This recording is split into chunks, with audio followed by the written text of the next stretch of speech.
Guys, welcome to resource point. आज अभी हम लोग डिस्कस करने वाले हैं विजन आइज की करंट अफेयर्स, जो कि हमारी जुलाई मंथ की है। तो पॉलिटी एंड गवर्नेंस यहाँ पे कंप्लीट हो चुकी है। आज स्टार्ट करने वाले हैं इंटरनेशनल रिलेशंस। इंटरनेशनल रिलेशंस में ज़्यादा टॉपिक है नहीं। सबसे पहले जो इंपॉर्टेंट है, वेरी वेरी इंपॉर्टेंट, जो कि इस बार भी आपको GS2 पेपर में देखने को मिला। GS2 पेपर में डायरेक्ट इससे क्वेश्चन आया है इस बार मेंस में, यूपीएससी की मेंस जो चल रही है। I2 U2 यानी कि इंडिया, इजराइल, UAE और USA। तो ये जो ऑर्गेनाइजेशन बनाया जा रहा है, ग्रुपिंग की जा रही है, ये किस लिए की जा रही है, इसका क्या पर्पस है, ईच एंड एवरी पॉइंट हम लोग यहाँ पे डिस्कस करने वाले हैं। देन यहाँ पे एक छोटी सी न्यूज़ है CPEC को लेकर, चाइना पाकिस्तान इकोनॉमिक कॉरिडोर, तो इसके बारे में भी डिस्कस करेंगे। और छोटी छोटी न्यूज़ जो कि यहाँ पे रही है हालांकि न्यूज़ में, तो इसे भी हम लोग शॉर्ट्स भी देख लेंगे। ओके, तो चलिए स्टार्ट करते हैं I2 U2 के बारे में। तो चलिए पहले देख लेते हैं कि क्वेश्चन क्या पूछा गया है यूपीएससी मेंस में, फिर उसके बाद हम लोग इसको डिस्कस करेंगे। तो आप रिलेट कर पाओगे कि आपको क्या चीज़ें और किस तरीके की कंटेंट आपको मेंस आंसर राइटिंग में चाहिए होगी। तो देखिए, इस बार की जो यूपीएससी की मेंस अभी चल रही है, इसमें आपको देखने को मिलेगा कि ये क्वेश्चन आया है GS2 पेपर में। How will I2 U2 India, Israel, UAE and USA grouping transform India's position in global politics. ये आपको आंसर करनी है 250 वर्ड्स में। ये 15 मार्क्स का क्वेश्चन है। अगर आप लोग आंसर राइटिंग मेंस की जो हमारी आंसर राइटिंग ग्रुप है टेलीग्राम में, उसको अगर ज्वाइन कर रखे हो, तो ये आज की आप लोग की क्वेश्चन है, इसको आप लोग ज़रूर राइट डाउन करके आंसर ज़रूर भेजिएगा। हम लोग यहाँ पे चेक करके और आपको बताएंगे। अगर आप लोग यहाँ पे नहीं हो तो उस ग्रुप का पार्ट बन सकते हो। डेली बेसिस में वहाँ पे आपको क्वेश्चन दिए जाते हैं, आंसर आप लोग पोस्ट करोगे, उसके आंसर्स हम लोग यहाँ पे चेक करते हैं। तो धीरे धीरे करके हम लोग यहाँ पे देखेंगे। और टेलीग्राम ग्रुप में मैं आपको रिलेट करके बताऊंगी कि जैसे हम लोग यहाँ पे मंथली मैगजीन डील करते हैं, तो ये मंथली मैगजीन विजन आईएएस की कितनी ज़्यादा इंपॉर्टेंट है। अगर आप लोग इसको सीरियस नोट पे स्टडी करते हो, बार बार रिवाइज करते हो, तो क्वेश्चन समझ के बहुत ही ईजी है कि कैसे ये जो ग्रुप बनाया जा रहा है, तो इससे इंडिया की पोजीशन जो है वो ग्लोबल पॉलिटिक्स में किस तरीके से ट्रांसफॉर्म हो पाएगी। तो आइए पहले इस ग्रुप को समझते हैं, उसके बाद इस क्वेश्चन का आंसर समझेंगे। तो चलिए स्टार्ट करते हैं हम लोग अपनी यहाँ पे लेसन। रिसेंटली जो फर्स्ट लीडर सबमिट हुई है I2 U2 की, तो ये वर्चुअली हेल्ड हुई है। इट मीन्स कि यहाँ पे कहीं जाकर ये लोग मीटिंग नहीं की है, वर्चुअली अपने अपने जगह से ये लोग मीटिंग की है। तो इस सबमिट का हाइलाइट्स क्या है ये देखते हैं। सबसे पहले इस सबमिट में बात किया गया फूड सिक्योरिटी को लेकर, रिन्यूएबल एनर्जी के ऊपर लेकर, और क्लाइमेट का क्या एम है।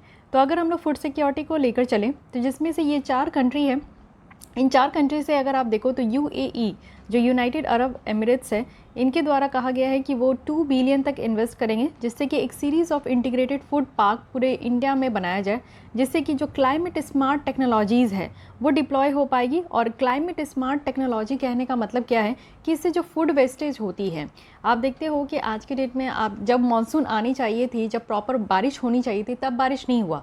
अब देख रहे हो कि काफ़ी ज़्यादा नॉर्थ इंडिया में बारिश लेट आ रही है, अभी बारिश का मौसम चल रहा है। तो इससे क्या होती है कि जो फसल को जिस समय जितनी वाटर की ज़रूरत होती है, उस समय उतने वाटर नहीं मिल पाती है, तो उस समय ड्रॉट लाइक जो कंडीशन है वो डिक्लेयर कर दिया जाता है, यानी कि सूखा डिक्लेयर कर दिया जाता है। तो उससे क्या होती है कि बहुत सारी फसलें बर्बाद हो जाती है। लेकिन ये तो हुआ कि आपका जो है हार्वेस्ट होने से पहले जो फसल बर्बाद हो गए, लेकिन हार्वेस्ट होने के बाद भी जो बहुत सारे फसल बर्बाद हो जाते हैं ड्यूरिंग ट्रांसपोर्टेशन के टाइम में, लैक ऑफ स्टोरेज फैसिलिटी के कारण। तो बहुत सारे रीजंस हैं जिनके कारण आप देखो कि फूड वेस्टेज होते हैं। तो फूड वेस्टेज को कम करना है, स्पॉइलेज को कम करना है, और यहाँ पे फ्रेश वाटर को कंजर्व करना है। तो ये 3 ऐसे मुद्दे हैं जिसमें कि कहा जा रहा है कि चलिए हम लोग एक अच्छी स्मार्ट टेक्नोलॉजी को यहाँ पे डिप्लॉय करेंगे, जिससे कि जो इंटीग्रेटेड फूड पार्क है ना, वो यहाँ पे एक सीरीज़ ऑफ फूड पार्क यहाँ पे डेवलप किया जाएगा, जिससे कि जो फसल है वो बर्बाद नहीं होगा, और ज़्यादा से ज़्यादा जो है जो सड़ गल जाते हैं वो नहीं होगा, ज़्यादा से ज़्यादा आपका जो है फ्रेश वाटर कंजर्व हो पाएगा। तो ये कहा गया UAE के द्वारा कि 2 बिलियन तक ये यहाँ पे जो है इन्वेस्ट करेंगे। रिन्यूएबल एनर्जी के क्षेत्र में आप देखो तो हाइब्रिड रिन्यूएबल एनर्जी प्रोजेक्ट जो है गुजरात में ये इस्टेब्लिश किया गया, जिसमें कि 300 मेगावाट जो है वो विंड और सोलर कैपेसिटी के थ्रू यहाँ पे एनर्जी जनरेट होगा। साथ ही यहाँ पे बैटरी भी होगी, जिससे कि जो एनर्जी अगर एक्स्ट्रा एनर्जी जनरेट हो रही है तो वो स्टोरेज भी किया जाएगा। साथ ही इससे क्या होगा कि इंडिया का जो गोल है, हमारा गोल है कि नॉन फॉसिल फ्यूल कैपेसिटी जो है 2030 तक 500 गीगावाट है। तो इस जो टारगेट हमने सेट कर रखा है, इसको हम लोग अचीव कर पाएंगे अगर इस तरीके का हाइब्रिड रिन्यूएबल एनर्जी प्रोजेक्ट अगर हम लोग सेटअप करते हैं। और ये जो गुजरात में सेटअप किए उससे भी हम लोग यहाँ पे अचीव कर पाएंगे। एम फॉर क्लाइमेट कहा जा रहा है कि जो लीडर्स है वो इंडिया का जो इंटरेस्ट है US, UAE और इसराइल को ज्वाइन करने का, इसको काफ़ी बेटर तरीके से वेलकम किया गया। वो भी agriculture innovation mission for climate initiative को लेकर। एम कहने का मतलब है कि एग्रीकल्चर इनोवेशन मिशन। इससे क्या हो पाएगा, इससे जो एग्रीकल्चर इंडस्ट्री है उसको काफ़ी मदद मिल पाएगी कि जो पेरिस एग्रीमेंट में एक टारगेट सेट किया गया था कि 1.5 डिग्री सेल्सियस से तो ग्लोबल टेम्परेचर इंक्रीज़ नहीं होने देना है। तो अगर हम लोग यहाँ पे 1.5 डिग्री सेल्सियस से ज़्यादा ग्लोबल टेम्परेचर ना बढ़े, इससे हम लोग क्या कर सकते हैं कि यहाँ पे हम लोग ने एम फॉर क्लाइमेट लाया है। इट मीन्स कि एग्रीकल्चर इनोवेशन मिशन। एग्रीकल्चर के क्षेत्र में आपको पता है कि बहुत ज़्यादा यहाँ पे कार्बन इमिशन होती है, मीथेन की इमिशन होती है। इट मीन्स ओवरऑल आप देखो तो ग्रीन हाउस गैसेस की इमिशन होती है, जिससे कि ग्लोबल टेम्परेचर बढ़ते जा रहे हैं, ग्लोबल वार्मिंग हो रही है। तो ग्लोबल टेम्परेचर को कम करने के लिए हम लोग एग्रीकल्चर सेक्टर में ऐसी टेक्नोलॉजी का इस्तेमाल करेंगे, कुछ इनोवेशन करेंगे जिससे कि इमिशन कम हो सके। फाइन, अब देखते हैं I2U2 के बारे में। तो ये फर्स्ट मेंशन किया गया था अक्टूबर 2021 में, और ये अब्राहम एकॉर्ड के बाद ये बना था, जो कि इजराइल और UAE के बीच में, जिससे कि जो भी इश्यूज़ थी, जैसे कि इन दोनों कंट्री के बीच में मैरीटाइम सिक्योरिटी को लेकर, इंफ्रास्ट्रक्चर और ट्रांसपोर्ट को लेकर इश्यूज़ था, तो उसको डील करने के लिए बनाया गया। अब्राहम एकॉर्ड की अगर हम लोग बात कर ले, this is again very very important, उस टाइम बहुत इंपॉर्टेंट था लास्ट ईयर। तो अब्राहम एकॉर्ड एक सीरीज़ ऑफ पीस एग्रीमेंट है, जो कि आप देखो इजराइल और बहुत सारे अरब कंट्रीज़ जो हैं, जैसे कि इसमें सबसे पहले UAE निकल कर आए, तो इनके बीच में एक पीस एग्रीमेंट किया गया। जैसे कि आपको पता है कि इजराइल से जो है जितने भी वेस्ट एशिया के जितने भी कंट्रीज़ हैं ना, आपको अरब कंट्रीज़ देखने को मिलेगा, उनकी पटती नहीं है। तो इजराइल के साथ एक पीस समझौता किया गया, शांतिपूर्ण जो है वो सारा काम किया जाएगा। इसके लिए UAE सबसे पहले आगे निकल कर आया, तो इसलिए UAE और इजराइल के बीच में ये अब्राहम एकॉर्ड साइन किया गया था। 2020 में क्या हुआ कि USA यहाँ पे बीच में आ रहा है, और UAE, बहरीन और जो इजराइल थे, इनके बीच में उन्होंने मीडिएशन किया, यानी कि तीनों के बीच में शांतिपूर्ण तरीके से एग्रीमेंट किए। जो नेम है अब्राहम, इसका कहने का मतलब है कि greater father of faith. Abraham कहने का मतलब, अब्राहम लिंकन भी आप देखते हो जो नाम है, इसमें क्या है कि एक विश्वास का सबसे ग्रेटर फादर कहा जा रहा है तीनों अब्राहमिक रीजन के लिए, यानी कि जुडाइज्म, क्रिश्चियनिटी और इस्लाम के लिए। इन तीनों के लिए जो ग्रेट फादर है उनको यहाँ पे अब्राहम कहा जाता है। दैट्स वाई इस एकॉर्ड का नाम अब्राहम एकॉर्ड रखा गया। ठीक है, अब देखिए कि ये तो सबसे पहले निकल कर आया 2021 में। ये इस्टेब्लिश किया गया था इंटरनेशनल फोरम के जैसा, जिसमें कि कुछ कॉमन एरिया इंटरेस्ट है, जैसे कि म्यूचुअल इंटरेस्ट हो गया, इकोनॉमिक पार्टनरशिप को स्ट्रेंथन करना है ट्रेड और इन्वेस्टमेंट के फील्ड में, तो वो सारा काम इसमें किया जाता है।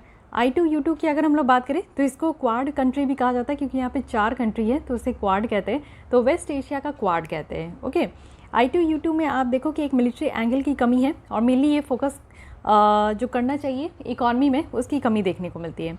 इसमें 6 एरिया ऑफ कॉपरेशन है: water, energy, transportation, space, health and food security. Okay, अब यहाँ पे अगर हम लोग देखें कि इंडिया के लिए क्या फ़ायदा है, तो सबसे पहले यही बात है कि आपको यही बताना था क्वेश्चन में कि कैसे हमारा जो है I2U2 के साथ, यानी कि यहाँ पे I2U2 तो नहीं होगा, IU2 के साथ अगर हम लोग जुड़े हैं तो हम लोग की जो पोजीशन है वो ग्लोबल पोजीशन में कैसे ट्रांसफॉर्म हो पाएगा। तो सबसे पहले आप देखो कि क्योंकि हमारा सदर्न पोर्शन जो है वो पूरे पानी से घिरा हुआ है, तो यहाँ पे इंडियन ओशन है। तो इंडियन ओशन में क्या है कि इससे क्या होगा कि अगर हम लोग इस ग्रुप को अगर ज्वाइन किए हैं, तो इससे जो यहाँ पे वेस्टर्न इंडियन ओशन है, जो कि यहाँ पे इंडिया के बीच में, स्विस कनाल के बीच में और साउथ अफ्रीकन के बीच में, तो उसमें एक बेटर यहाँ पे इंगेजमेंट हो पाएगा।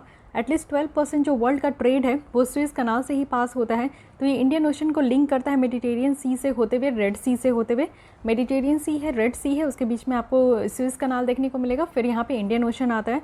तो इससे क्या होता है कि काफ़ी हद तक आप देखो कि इंडियन ओशन में जो है स्विस कनाल से होते हुए जितने भी वेसल्स पास होते हैं, मोस्ट ऑफ द वेसल्स वो आते ही है, शिप्स भी आते हैं, तो इसलिए काफ़ी सिग्निफिकेंट होगा।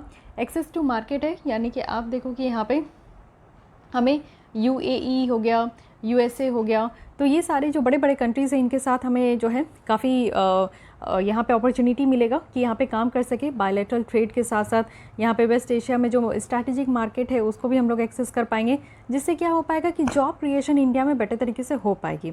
साथ ही मिडिल ईस्ट के साथ एक अच्छा टाइज भी आप लोग कह सकते हो कि हम लोग मिडिल ईस्ट के साथ अपनी रिलेशन भी बेटर कर पा रहे हैं, और मिडिल ईस्ट में ऐसे भी हमारी रिलेशन बेटर है और हम लोग बहुत ज़्यादा डिपेंडेंट है वहाँ की क्रूड ऑयल से। तो आप लोग जानते हैं सऊदी अरेबिया हो गया, ईरान, इराक है, जिससे कि हम लोग कच्चे तेल बहुत ही भारी मात्रा में खरीदते हैं, तो इसलिए हमारी रिलेशन ऑलरेडी बेटर बेटर है, लेकिन हम लोग और भी ज़्यादा कंट्रीज़ के साथ मिलकर और भी बेटर कंट्री अपना जो है और भी बेटर यहाँ पे रिलेशन बनाना चाहते हैं। तो जिससे इंडिया की जो एनर्जी और इकोनॉमिक इंटरेस्ट है वो यहाँ पे बेटर हो पाएगी, और हमारे लार्ज डायस्पोरा भी वहाँ पे प्रेजेंट है। यानी कि आप देखो कि वेस्ट एशिया में हमारे यहाँ के बहुत सारे इंडियंस हैं जो कि वहाँ जाकर काम करते हैं। तो इसलिए हम लोग को उन सारे कंट्रीज़ के साथ ऐसे भी रिलेशन अच्छी रखनी चाहिए जिससे कि हमारे जो इंडियंस हैं उनको वहाँ पर प्रॉब्लम ना हो। साथ ही यहाँ पर आप देखो कि हमारी जो ग्लोबल पोजीशन है वो भी और मजबूत हो पाएगी। क्वाड कंट्रीज़ के बाद आप देखो कि इंडिया का इंक्लूजन जो I2U2 में है, तो इससे ग्लोबल पोजीशंस में और हमारी जो पोजीशन है वो स्ट्रेंथन हो पाएगी। इस तरीके की डेवलपमेंट अगर इंडिया के साथ देखें, जो कि अदर मेजर पावर है जैसे कि रशिया, यूरोप, चाइना है, तो ये यहाँ पे हमारी जो नेशनल और रीजनल कंसर्न है वो ज़्यादा से ज़्यादा यहाँ पे सुना जाएगा, एड्रेस किया जाएगा। तो इसलिए भी ये काफ़ी ज़्यादा ज़रूरी है। साथ ही सिक्योरिटी पॉइंट ऑफ व्यू से अगर हम लोग देखें तो मैरीटाइम पायरेसी है, समुद्री चोर जो होते हैं उनसे बचने का, इलीगल स्मगलिंग हो रहा है ड्रग्स का, वेपन्स का, टेररिज्म भी एक बहुत बड़ा मुद्दा है। तो इन सारी चीज़ों से जो है हमें काफ़ी हद तक यहाँ पे जो थ्रेट है वो मिनिमाइज़ हो पाएगा। तो इसलिए सिग्निफिकेंस आप देख सकते हो कि बहुत ही ज़्यादा है। अब इशू देखते हैं कि क्या क्या इससे एसोसिएटेड है। सबसे पहली बात है कि इस ग्रुप की क्लैरिटी नहीं है, यहाँ पे क्लैरिटी की कमी है। स्ट्रैटेजिक गोल्स यहाँ पे क्लियर नहीं है कि एक्चुअली ये ग्रुप जो है ये करना क्या चाहते हैं। ठीक है, कहीं ना कहीं इससे ऐसा ना हो कि इंडिया और ईरान के बीच में जो रिलेशन है वो बर्बाद हो जाए, कहीं ना कहीं डिस्टर्ब हो जाए। एसिमेट्रिक आपको मेंबर्स के बीच में देखने को मिलेगा। जो मेंबर नेशन है उनमें एसिमेट्रिक पावर है, जैसे कि यूएसए और इजराइल है, इनकी मिलिट्री स्ट्रॉन्गर है अगर हम लोग इंडिया और यूएई के कंपैरिजन में देखें। कॉपरेशन के फील्ड में अगर हम लोग देखें तो I2U2 ग्रुप जो है इसमें आप देखो कि कुछ कंट्रीज़ जो है उनमें कॉन्फ्लिक्टिंग पोजीशंस भी है कि कैसे वो चाइना और रशिया के साथ वो डील करेंगे। आज के डेट में आप देखो तो हम लोग यहाँ पे रशिया और यूक्रेन का जो वॉर हो रहा था और इसमें वोट करना था कि किसके फेवर में है, तो हमने यहाँ पे वोटिंग करने से एब्सटेन कर दिया। इट मीन्स कि हमने यहाँ पे वोटिंग ही नहीं किया।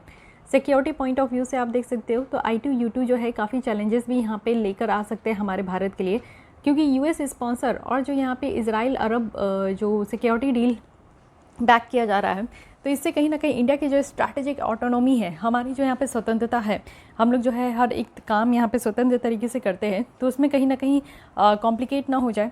साथ ही इंटरनल कॉन्फ्लिक्ट भी है वेस्ट एशिया के अंदर। अगर इंटरनल कॉन्फ्लिक्ट देखें अरब वर्ल्ड में, तो इससे क्या है कि काफ़ी सिग्निफिकेंट भी देखने को मिलेगा। पार्टनर्स ऑफ इंडिया जैसे कि Iran splitting from farmer into another group.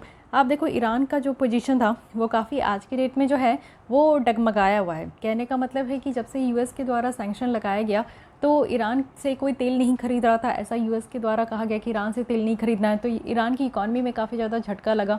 साथ ही ईरान के ऊपर काफ़ी ज़्यादा कंप्लेन भी किया जाता है, एक आरोप भी, एलिगेशन भी लगाया जाता है यूएस के द्वारा वो भी यूरेनियम इनरिचमेंट को लेकर इनके ऊपर कई बार रोका जाता है कि यूरेनियम इनरिच नहीं करेंगे।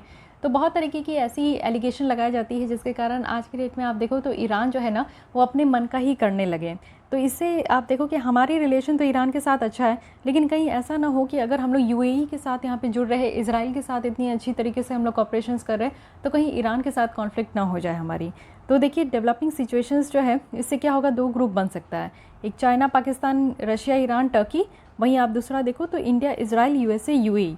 तो हम लोग जो चारों कंट्री एक साथ मिले हैं, तो ये अलग चार कंट्री जो बचे, China Pakistan Russia Iran Turkey, तो ये भी 5 कंट्री एकजुट होकर एक अपना ग्रुप बना सकते हैं। तो इससे ऐसा हो सकता है, ये कहा जा रहा है। वे फॉरवर्ड में कहा जा रहा है कि बायलैटरल जो कंसर्न है उसको एड्रेस करना चाहिए। सबसे पहले जो कॉपरेशन है हमारे 4 कंट्री के बीच में, ये बहुत ज़्यादा ज़रूरी है। लेकिन आप देखो कि कहीं ना कहीं डिफ़िकल्टीज़ होगा कि हम लोग यहाँ पे वेस्ट एशियन रीजन में जो कॉम्प्लेक्सिटीज़ है, क्योंकि वेस्ट एशियन रीजन में आप देखते हो कि कॉपरेशन की कमी है, तो इसको मैनेज कर पाना थोड़ी मुश्किल होगी।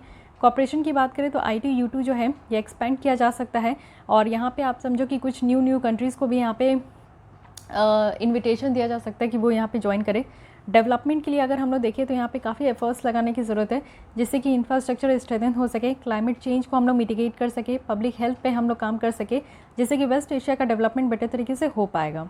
पीस को मेंटेन करना है। I2U2 की बात करें तो इनका एम है कि जो कंसर्न है जैसे energy, food security, economic growth को लेकर वेस्ट एशिया रीजन में और साउथ एशिया में, इसको यहाँ पे और भी ज़्यादा बढ़ाने की ज़रूरत है। ठीक है, और पीस वगैरह को इस रीजन में मेंटेन करने की ज़रूरत है। ओके, अब रिलेटेड न्यूज़ देखते हैं। इंडिया, यूएई और फ्रांस जो कि अपने मेडन ट्राइलेटरल मीटिंग को ये होल्ड किए हैं, तो हम लोग जो है इंडिया, यूएई के साथ साथ फ्रांस भी है यहाँ पे। तो इस मीटिंग की ऑब्जेक्टिव है कि पोटेंशियल कॉपरेशन जो इंडो पैसिफिक वाले रीजन है, इस रीजन में हम लोग को एक दूसरे के साथ मिलकर चलना है, जिसमें कि मैरीटाइम सिक्योरिटी, जो समुद्री रीजन में जो सिक्योरिटी पॉइंट ऑफ व्यू से देखें तो उसमें एक दूसरे का साथ देना है, ह्यूमैनिटेरियन असिस्टेंस लेकर आना है, यानी कि ह्यूमन बीइंग ह्यूमन होने के कारण जो है हमें यहाँ पे एक दूसरे की मदद करनी चाहिए इंसानियत के नाते। साथ ही ब्लू इकॉनमी पे फोकस करना है। ब्लू इकॉनमी कहने का मतलब है कि जैसे आप देखो कि अगर हम लोग देखें जो ओशन है, ओशन बहुत ही ज़्यादा एक तो फूड प्रोवाइड करते हैं क्योंकि बहुत सारे सी फूड्स मिलते हैं। साथ ही आप देखो यहाँ इकोनॉमिक एक्टिविटी होती है स्पेशल इकोनॉमिक जोन के हेल्प से। साथ ही ये बहुत ही ज़्यादा आप देखो कि पानी की अवेलेबिलिटी होती है, तो कभी भी पानी की कमी नहीं हो सकती। तो ये सारी चीज़ें देखने को मिलती है। तो ब्लू इकोनॉमी पे फोकस करने के लिए कहा जा रहा है। रीजनल कनेक्टिविटी पे फोकस करने के लिए यहाँ पे ये ऑब्जेक्टिव है। फूड सिक्योरिटी पे फोकस होगा। स्टार्टअप्स हो पाएंगे कि नए नए तरीके के एंटरप्रेन्योरशिप्स यहाँ से निकल कर आ पाएंगे। इंडिया, यूएई, फ्रांस ट्राइलेटरल और इसकी सिग्निफिकेंस क्या है। सबसे पहले आप देखो जो इंडो पैसिफिक वाला रीजन है, ये इसमें एक दूसरे का साथ देंगे तो ये रीजन काफ़ी बूस्ट हो पाएगा। और हम लोग जो कंसर्न है चाइना का कि वो अपनी मिलिट्री प्रेजेंस इस रीजन में बढ़ा रहे हैं, तो उनको भी कहीं ना कहीं हम लोग टैकल इस चाइना को भी कहीं ना कहीं हम लोग टैकल कर पाएंगे। ओके, साथ ही स्ट्रैटेजिक ऑटोनॉमी देखें तो यहाँ पे जो वेस्टर्न इंडियन ओशन रीजन में है और अरेबियन सी में है, तो ये भी एक बेटर तरीके से हो पाएगा। यूएई और इंडिया की बात करें तो ये दोनों ऐसी कंट्री है वेस्टर्न इंडियन ओशन में। वहीं फ्रांस की बात करें तो ये इस रीजन में रेसिडेंट पावर भी है। ठीक है, ये क्रिटिकल होगा इंडिया की ग्लोबल फुटप्रिंट को लेकर, साथ ही साथ जो सक्सेस है इंडिया का एक्ट ईस्ट पॉलिसी को लेकर, तो ये काफ़ी क्रिटिकल होगा। बट देखते हैं कैसे हो पाएगा। ये अपॉर्चुनिटी है कि हम लोग यहाँ पे शेयर्ड गोल्स जो free and open Indo Pacific है इसमें काम कर सकेंगे हम लोग। साथ ही साथ अदर इनिशिएटिव भी देखिए इंडो पैसिफिक का क्या है। तो इंडो पैसिफिक पे फोकस करने के लिए जो यहाँ पे ग्रुप है वो है ब्रिक्स है, क्वाड है। ठीक है, साथ ही आप लोग देख सकते हो कि यहाँ पे इंडिया, जापान, ऑस्ट्रेलिया है, इंडिया, ऑस्ट्रेलिया, फ्रांस है, और प्रोस्पेक्टिव इंडिया, इंडोनेशिया, ऑस्ट्रेलिया है कि आगे आने वाले दिनों में ये भी देखने को मिलेगा। तो बहुत सारे यहाँ पे ग्रुप बनाए जा रहे हैं जो कि इंडो पैसिफिक वाले रीजन में काम करेंगे एक साथ मिलकर। आइए थोड़ा मैप में देख लेते हैं। कई बार से मैं कह रही हूँ इंडो पैसिफिक, तो ये इंडियन ओशन वाला रीजन है। यहाँ पे हमारा प्यारा भारत है, ये है पैसिफिक ओशन। तो इंडो पैसिफिक यानी कि इंडियन ओशन और पैसिफिक ओशन जो पूरी तरीके से कवर होती है उस रीजन को हम लोग यहाँ पे इंडो पैसिफिक कहते हैं। ठीक है, कई बार तो आपको पता है कि यूएस चिढ़ता भी है कि इसको इंडिया के नाम पे इंडो पैसिफिक क्यों कहते हैं। ठीक है, यहाँ पे हम लोग देख लेते हैं इस मैप में। देखिए कौन कौन सी इंडो पैसिफिक वाले रीजन में कौन कौन सी कंट्री है। तो Pakistan, India, Nepal, China, Myanmar, Thailand, Vietnam, Malaysia, Philippines, Indonesia, Papua New Guinea and then Australia है। यहाँ पे आप देख सकते हो ये हॉर्न ऑफ अफ्रीका है। तो हॉर्न ऑफ अफ्रीका में कौन से 4 कंट्री है ये आपको नाम बतानी है। सेकंड है कि यहाँ पे वेस्ट एशिया में भी आप देख सकते हो ये पोर्शन घिरा हुआ है। तो इंडो पैसिफिक में कौन कौन से यहाँ पे कंट्रीज़ ऑफ वेस्ट एशिया यहाँ पे इंक्लूडेड है। साथ ही ये एक आइलैंड है, इसका नाम आपको बताना है कि ये कौन सी है। ठीक है, चलिए 2-3 क्वेश्चन आपका मैप से ही हो गया। एंड देन यहाँ पे इंडियन ओशन के बारे में बात करें तो इंडियन ओशन का आप देख सकते हो जिसमें कि ये कहा गया है ये मेडिटेरियन सी है, यहाँ से कनेक्ट होता है, ये स्वीज़ कैनाल है अफ्रीकन कॉन्टिनेंट और जो वेस्ट एशिया के बीच में, ये आपका रेड सी आता है और यहाँ से ये निकल कर आता है यहाँ पे इंडियन ओशन में। ठीक है, ये आपका बे ऑफ बंगाल हो गया, यहाँ पे अरेबियन सी हो गया, ये इंडियन ओशन है। तो इस तरीके से यहाँ पे आपका जो है सी मार्ग है, इसको याद रखना है। Fine, okay. So guys this is all for today. I hope कि आपको ये लेसन अच्छी लगी होगी और आप लोग इसका आंसर ज़रूर लिखने का कोशिश कीजिएगा जो यूपीएससी में आई है। एंड अगर आप लोग को मेंस आंसर राइटिंग की जो ग्रुप है उसको ज्वाइन करनी है तो डिस्क्रिप्शन बॉक्स में ईमेल आईडी है, वहाँ पे आप लोग मेल करके फर्दर ज्वाइन हो सकते हो। और नहीं तो यहाँ पे rishika77@gmail.com यहाँ पे मेल कर आप लोग फर्दर जो डिटेल है आपकी क्वेरीज है वो आप लोग जान सकते हो। ओके, सो मिलती हूँ कल इसी टाइम पे। आज के लिए बस इतना ही। Thank you.